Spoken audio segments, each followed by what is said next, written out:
Hello friends, नमस्कार दोस्तों। Welcome to my new YouTube video. आज हम नेट रन रेट के बारे में जानेंगे। जी हाँ दोस्तों, जैसे कि आप सभी जानते हैं कि आईपीएल टूर्नामेंट को शुरू हुए लगभग 1 महीना हो चुका है एंड पहला फेज मतलब कि अब सारी टीमों ने कम से कम 7 मैचेस तो खेल ही लिए हैं। और आपने अक्सर कमेंटेटर्स को, एक्सपर्ट्स को और प्लेयर्स को NRR यानी नेट रन रेट के बारे में बोलते हुए सुना होगा। चलिए जानते हैं इस नेट रन रेट के बारे में, जो आखिरी के कुछ मैचों में नंबर 3 और नंबर 4 पोजीशन पॉइंट्स टेबल में डिसाइड करने वाला है।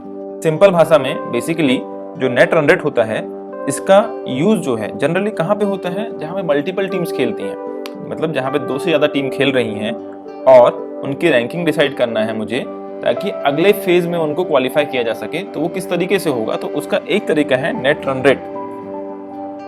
क्योंकि आईपीएल भी एक मल्टी टीम्स टूर्नामेंट है जहां पे 8 टीम्स पार्टिसिपेट करती हैं और इनमें से 4 टीमें ही 14 मैचेस ईच खेल के अगले राउंड में क्वालिफाई करती हैं। तो यहाँ पे भी हमें उन्हें रैंकिंग देने के लिए नेट रन रेट का यूज किया जाता है। जैसे कि ये आज की पॉइंट्स टेबल है। इस पॉइंट्स टेबल में आप देख सकते हैं दिल्ली कैपिटल्स जो हैं ये अभी 12 पॉइंट्स के साथ नंबर 1 पोजीशन पे है। इस तरीके से आप देखेंगे तो हर टीम कितने उन्होंने मैचेस जीते हैं और नेट रन रेट के हिसाब से उनकी रैंकिंग देखी गई। जैसे कि आपको एक चीज पता होना चाहिए सिंपली कि इसमें, जैसे कि आप इस पॉइंट्स टेबल में देख पा रहे हैं कि दिल्ली कैपिटल्स नंबर 1 पोजीशन पे है 6 मैच जीतने के साथ, और उसी तरीके से किंग्स इलेवन पंजाब जो है नंबर 8 पोजीशन पे है। इसमें जो पॉइंट्स जो होते हैं, इसका फंडा बहुत सिंपल होता है। अगर आप मैच जीत रहे हैं तो आपको 2 पॉइंट्स मिलेंगे, और अगर आप हार रहे हैं तो आपको 0 पॉइंट्स मिलेंगे। इस तरीके से जैसे आप देख सकते हैं, दिल्ली ने चूंकि 6 मैचेस जीते हैं तो उनके जो पॉइंट्स हैं वो 12 हैं। इस प्रकार मुंबई और आरसीबी ये दोनों ने 5-5 मैचेस जीते हैं तो इनके 10 पॉइंट्स हैं। वहीं आप देख सकते हैं हैदराबाद, चेन्नई और राजस्थान, इन्होंने 3 मैचेस जीते हैं तो इनके 6 पॉइंट्स ईच हैं। जब तक आपके पॉइंट्स में डिफरेंस है तब तो नेट रन रेट का कोई सवाल पैदा नहीं होता। लेकिन जहां पे आपके पॉइंट्स सेम हैं वहां पे नेट रन रेट का इशू आता है, और इसी वजह से आईपीएल में स्पेशली 4th पोजीशन के लिए काफी बार देखा गया है कि नेट रन रेट के थ्रू डिसाइड होता है कि कौन नेक्स्ट फेज में क्वालिफाई करेगा। सो चलिए मैं आपको बताता हूं कि ये नेट रन रेट आता कैसे है। ये बहुत ही आसान तरीके से निकाला जा सकता है एंड इसमें कोई रॉकेट साइंस नहीं है। एग्जाम्पल के लिए चलिए हम मुंबई इंडियंस को लेके चलते हैं। हम देख रहे हैं कि इन्होंने अभी तक 7 मैचेस खेल चुके हैं, जिनमें से इन्होंने 5 जीता है और 2 हारा है। तो इस हिसाब से हमें समझ में आ रहा है कि चलिए ठीक है, 5 मैचेस जीतने के बाद 10 पॉइंट्स हैं, वेल एंड गुड। बट ये 1.327 ये कैसे आ रहा है? इसको समझने के लिए आप देख सकते हैं कि मुंबई इंडियंस ने जो 7 मैचेस खेले हैं अपने, वो एक चेन्नई, केकेआर, आरसीबी, इस तरीके से उन्होंने 7 मैचेस खेले हैं अपने।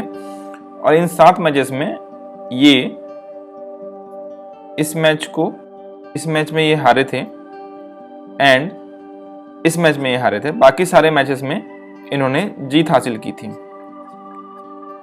तो ये जो 5 मैचेस हैं इनका डिस्क्रिप्शन अब हम देखते हैं। तो जैसे कि मैंने आपको कहा था कि पहला मैच जो था मुंबई इंडियंस का वो सीएसके के साथ था। अब इस टेबल को थोड़ा ध्यान से देखिए। नेट रन रेट निकालने के लिए आपको 4 चीज़ों की ज़रूरत होती है। पहला, जिस टीम की आप बात कर रहे हैं, जिस टीम के आपको नेट रन रेट निकालना है, उस टीम ने कितने रन बनाए हैं। जब वो बैटिंग कर रही थी तब उन्होंने कितने ओवर्स खेले हैं। जब वो बॉलिंग करने आए तो उन्होंने कितने रन दिए हैं एंड उन्होंने कितने ओवर बॉलिंग की है। तो यहाँ पे मैंने क्या किया है, इनके 7 मैचेस जो इन्होंने खेले हैं उन सभी का रन्स इन्होंने कितने स्कोर किए, कितने बॉल ओवर्स खेले हैं, ये सारा का सारा डाटा मैंने इस टेबल में निकाला है। Now before telling you any other thing, मैं आपको ये बताना चाहता हूं, सबसे पहले नेट रन रेट जो है ये विकेट्स को कंसीडर नहीं करता है। मतलब कि आप कितने विकेट से मैच जीत रहे हैं या आपने कितने विकेट्स लिए हैं, उसका यहाँ पे फर्क नहीं पड़ता है। हाँ, अगर आप बोल्ड आउट, मतलब अगर आप ऑल आउट हो जाते हैं या आप सामने वाली टीम को ऑल आउट कर देते हैं तो फुल ओवर्स को कंसीडर किया जाएगा। मतलब कि अगर 20-20 मैच है और आप बैटिंग करते हुए 17 ओवर्स में आउट हो गए हैं या सामने वाली टीम को आपने 17 ओवर में ऑल आउट कर दिया है, तो वहाँ पे 20 ओवर्स मतलब कि पूरे के पूरे ओवर्स को कंसीडर किया जाएगा। अच्छा, अब ये जो मैंने एक टेबल बनाया है ये आपकी इजी कैलकुलेशन के लिए है कि जैसे मान लेते हैं कि अगर आपकी टीम बैटिंग कर रही है और 18.1 ओवर्स में वो मैच जीत जाती है, तो इसको आप किस तरीके से लिखेंगे, तो इसे आप लिखेंगे उस पिछले वाले टेबल में 18.167 की तरह। सिमिलरली अगर आप देखेंगे कभी आप 17.3 ओवर्स में जीत गए हैं तो आपको 17.5 इस तरीके से लिखना है। तो चलिए अब हम वापस चलते हैं हमारे पुराने टेबल पे। यहाँ पे आप देख सकते हैं कि पहले मैच में चूंकि मुंबई इंडियंस ने पहले बैटिंग किया था और फर्स्ट 20 ओवर्स में इन्होंने 162 रन्स बनाए थे। अब यहाँ पे उनके कितने विकेट गिरे, जैसे कि मैंने आपको पहले ही बताया कि उसका कोई मीनिंग नहीं है नेट रन रेट कैलकुलेट करने के लिए, क्योंकि ये पहला मैच आपको याद होगा कि ये CSK जीत गया था। अब वो कितने विकेट से जीता उसका फिर यहाँ कोई मीनिंग नहीं है। लेकिन आप जैसे कि अगर आपको याद हो कि ये जो मैच था ये 19.2 ओवर्स में CSK ने जीता था। सो जैसे कि मैंने आपको इसके पहले वाली टेबल में दिखाया था कि जब 2 ओवर होने पर ही मैच जीत गया हो तो आपको 0.3334 लेना है। सो वही मैंने यहाँ पे लिया है। इसी तरीके से KKR के अगेंस्ट में भी मुंबई इंडियंस ने पहले बैटिंग किया था, उन्होंने 195 बनाया 20 ओवर्स में, KKR 146 ही बना पाया। तो इस तरीके से मैंने यहाँ पे सारे के सारे डाटास को फिल किया है। लेकिन अभी यहाँ पे आप ध्यान दीजिए, match number 6 Rajasthan Royals versus Mumbai Indians, इसमें क्या हुआ था, 20 ओवर्स खेलने के बाद जब मुंबई इंडियंस ने 193 बनाया तो उन्होंने राजस्थान रॉयल्स को 136 पे ऑल आउट कर दिया था इन 18.1 ओवर्स। अगर आपको एक और नोट याद होगा कि मैंने कहा था कि जब भी कोई टीम ऑल आउट होती है तो we have to consider the full quota of the overs, जो कि 20 है। सो इसलिए हमने यहाँ पे 20 लिखा है। Now in the last match आपको याद होगा कि मुंबई इंडियंस ने सेकंड बैटिंग किया था, तो जब 162 का उनको टारगेट मिला तो उन्होंने ये 19.4 ओवर्स में जीत लिया। तो उसके लिए हमने यहाँ पे 19.667 का यूज किया है। So after getting the 7 different matches data कि उन्होंने कितने रन बनाया और कितने ओवर्स फेस किया, वहीं कितने रन दिया और कितने ओवर्स बॉलिंग की, इन सभी का जब हम सम करते हैं, जैसे कि इन्होंने टोटल्स कितने रन बनाए हैं टूर्नामेंट में, तो 1316, कितने ओवर फेस किए हैं तो ये हमने लिख दिया यहाँ पे। अब पता होना चाहिए कि 0.667 मैंने लिखा है, अल्टीमेटली इट सिंपली मीन्स कि इन्होंने 139.4 ओवर्स जो हैं खेला है, वहीं 1128 रन्स दिए हैं एंड 139.2 ओवर्स बॉलिंग की। सो यहां पे इन चारों का सम हमने कर दिया। इन्हीं चारों वैल्यूज का हम यूज करेंगे नेट रन रेट निकालने के लिए।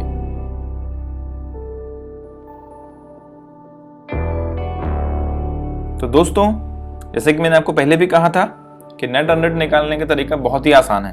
तो ये रहा उसका फॉर्मूला। इसमें सिंपली टोटल रन्स आपने कितने स्कोर किए हैं उसको आपको डिवाइड करना है आपने कितने ओवर्स खेले हैं, माइनस टोटल रन्स आपने कितने दिए हैं डिवाइडेड बाय आपने कितने ओवर्स बॉलिंग की है। तो मैंने यहाँ पे सिंपली ये चारों ही वैल्यूज को पुट किया है। तो आप देख सकते हैं कि जब आप ये करते हैं तो जो नेट रन रेट निकल के आ रहा है ये कैलकुलेशन करने के बाद इट इज 1.327 और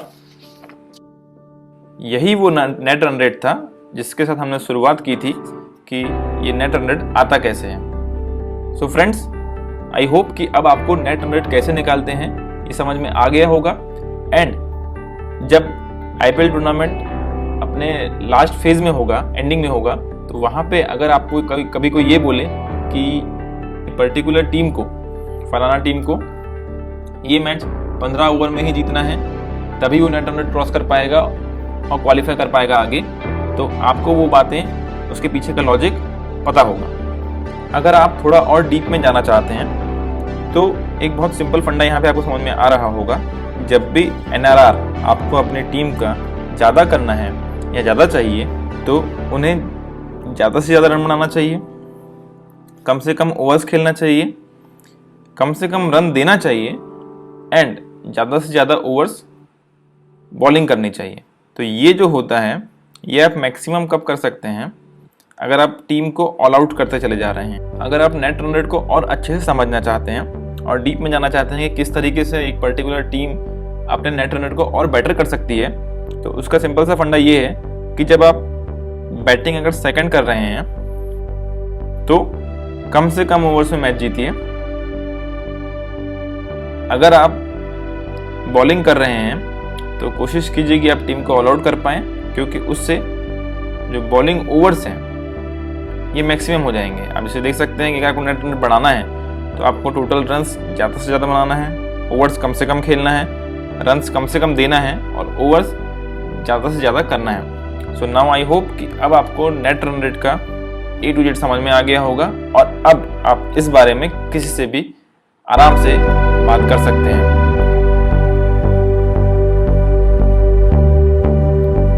आई होप आपको ये वीडियो पसंद आया होगा।